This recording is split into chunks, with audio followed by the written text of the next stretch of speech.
என் ஜாதகத்தில் ராஜயோகம் இருந்தும் அரசு வேலை கிடைக்கலையே ஏன்?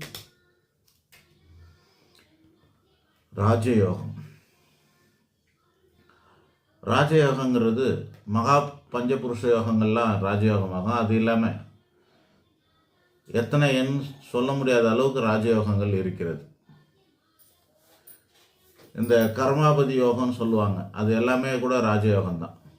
கர்மம் அப்படின்னா 10வது இடத்தை குறிக்கும்.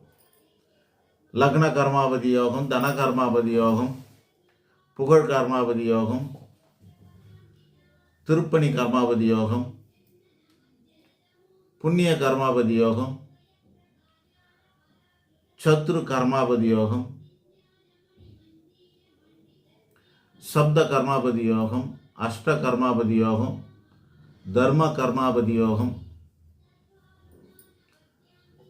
அப்புறம் 10ஆம் அதிபதி 10லே ஆட்சி உச்சம் பெற்றிருந்தா அமலா யோகம், அம்ச யோகம், மாளவிய யோகம், பத்திர யோகம், ரூசக யோகம், சச யோகம்.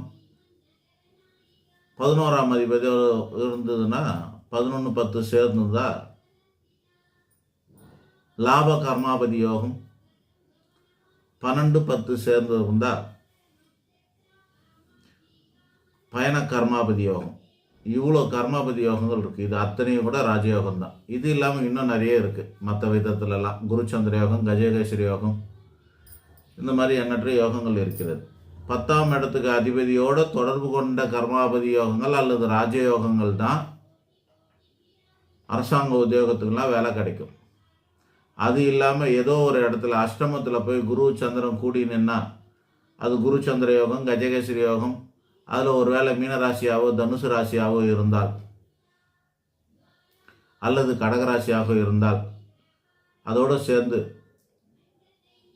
அம்ச யோகம் போன்ற யோகங்கள்லாம் தரக்கூடிய அமைப்பெல்லாம் உண்டு. ஆனால் உங்கள் லக்னத்துக்கு இந்த இடங்கள்லாம் 10ஆம் இடமாக இல்லாமலோ அல்லது 10ஆம் அதிபதியாக இல்லாமலோ அல்லது 10ஆம் அதிபதி தொடர்பு கொள்ளாமலோ இந்த யோகங்கள்லாம் நடைமுறைக்கு வராதுன்னா அரசாங்க ரூபத்தில் வராது. அரசு வேலைக்கெல்லாம் அது கிடைக்காது. யோகங்கிறது ஒரு பைபாஸ் மாதிரி, விதிவிலக்கு மாதிரி. ஆம்புலன்ஸுக்கு விதிவிலக்கு, சிக்னலில் நிற்க வேண்டியதில்லை. அந்த மாதிரி யோகம் கொண்டவங்களுக்கு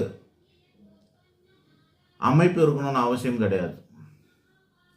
யோகத்தின் அடிப்படையில் கிடைக்க வேண்டியது கிடைக்கக்கூடிய அமைப்பு உண்டு. அது எந்த இடத்துல இருக்கோ அந்த இடத்துக்கு ஏற்றதான் அந்த யோகம் தரும். வருமான ஸ்தானம், ஜீவன